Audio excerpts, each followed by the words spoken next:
YouTube पर कभी long term plan के बारे में सोचा है as a creator? I know कि कुछ ज्यादा एक्साइटिंग टॉपिक तो नहीं है, बट ये कुछ तो है जो एज अ क्रिएटर हमें डिस्कस करना चाहिए, specially here on. YouTube is a fairly new career and हम में से कुछ लोग इसे बिजनेस की तरह देखते हैं। बट क्या कभी सोचा है कि आज से 10 साल बाद या 20 साल बाद क्या होगा जब यूट्यूब की एल्गोरिथम चेंज होगी, प्लेटफॉर्म चेंज होगा, जब तुम्हारे पास ज्यादा कंटेंट नहीं रहेगा बनाने को? कुछ सोचा है इतना आगे का? वेल, इस वीडियो में हम यही डिस्कस करने वाले हैं, कुछ लॉन्ग टर्म गोल्स जो हमें बनाने चाहिए ताकि हमें हमारे फ्यूचर की चिंता ना हो यूट्यूब पर। करंटली कभी कभी मैं खुद से ये क्वेश्चन पूछता हूँ, what am I doing, what am I aiming for? मेरे पास कुछ क्लियर गोल्स नहीं है, पर क्लियर गोल्स होने चाहिए हर चीज के लिए जो आप अपनी लाइफ में कर रहे हो। यहाँ यूट्यूब पर everyone wants more views, more watch time and more money and more income, but हमें आगे का सोचना पड़ेगा। उससे पहले हम एक यूट्यूब क्रिएटर की जर्नी को समझते हैं। एक यूट्यूब क्रिएटर की जर्नी 3 स्टेजेस में डिवाइड होती है। First stage is the struggling stage, जब किसी क्रिएटर को व्यूज नहीं मिल रहे होते हैं और ना ही उसके चैनल की ग्रोथ हो रही होती है, ठीक से वॉच टाइम नहीं मिल रहा होता है और ना ही उस क्रिएटर की कुछ फाइनेंशियल इनकम होती है। मैक्सिमम क्रिएटर तो यूट्यूब को इसी स्टेज पर छोड़ देते हैं। वो गिव अप कर देते हैं यह सोचकर कि उनका चैनल ग्रो नहीं हो रहा है। पर कुछ ही क्रिएटर्स होते हैं जो तब भी क्वालिटी स्टफ डालते रहते हैं एंड देन उनका चैनल धीरे धीरे ग्रो हो रहा होता है एंड फिर वो पहुंचते हैं क्रिएटर की सेकंड स्टेज पर,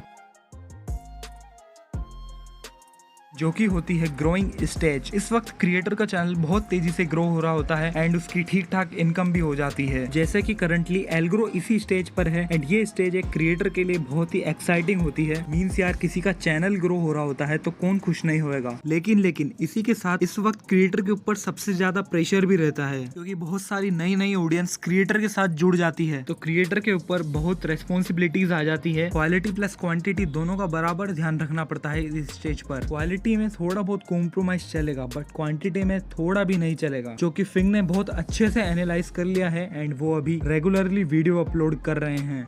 मैंने क्वालिटी को थोड़ा सा रिड्यूस कर दिया और मैंने क्वांटिटी को बढ़ा दिया, और उसका रिजल्ट तुम देख ही सकते हो।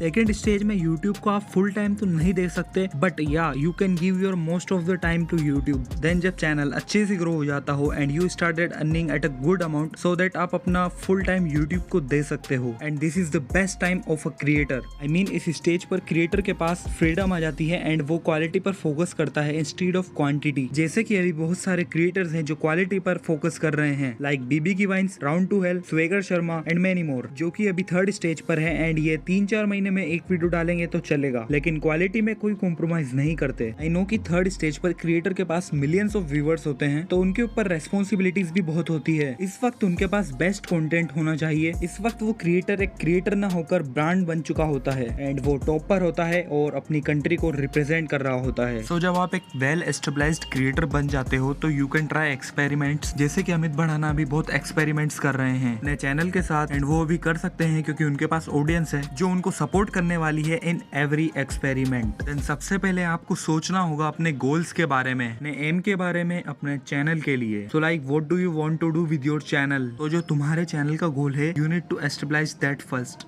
जब आप YouTube पर पहले से ही अपना एम्पायर खड़ा कर चुके हो, तो नेक्स्ट अब आपको मल्टीपल स्ट्रीम्स बनानी चाहिए पैसे बनाने के लिए। सिर्फ एड रेवेन्यू या स्पॉन्सरशिप के भरोसे नहीं रहना चाहिए। आपको एक whole range of income streams बनानी चाहिए एंड जब आप बहुत ज्यादा कमा रहे हो फ्रॉम डिफरेंट सोर्सेज, देन आप अपनी वीडियो का प्रोडक्शन बजट भी बढ़ा सकते हैं, जैसे कि मिस्टर बीस्ट कर रहे हैं। And start saving big at any crisis on internet. Your savings will always help you and you should start your money investing in various stuff, ताकि आप फाइनेंशियली इंडिपेंडेंट बन सको एंड अपने रिटायरमेंट प्लान के बारे में सोच सको। एज अ क्रिएटर मुझे नहीं लगता कि I will really going to retire from making videos, पर शायद मैं अपने कंटेंट की अप्रोच बदल लूं। जब मैं इस लेवल पे पहुंच जाऊंगा जहां मुझे इस चैनल से अर्न करने की जरूरत नहीं रहेगी, तब मैं लॉन्ग टर्म के बारे में सोचूंगा, लाइक मैं आने वाले 10-15 साल में क्या कर रहा हूँ। मैं वापस कह रहा हूँ कि यूट्यूब एक न्यू करियर ऑप्शन है, बट हमें लॉन्ग टर्म के बारे में सोचना चाहिए। Things could happen overnight and you can lose everything, even you can lose access to YouTube। जब आप इस तरीके से सोचने लग जाओगे, you will start realizing कि कहाँ पर अपना टाइम देना सही है। अगर आप बहुत जगह पर अपना कंटेंट डाल रहे हो लेकिन आपका कोई गोल नहीं है, then you are wasting your time। Also जब आप लॉन्ग टर्म के बारे में सोचोगे, then you came to know कि मैं सही जगह अपना टाइम दे रहा हूँ या फिर नहीं।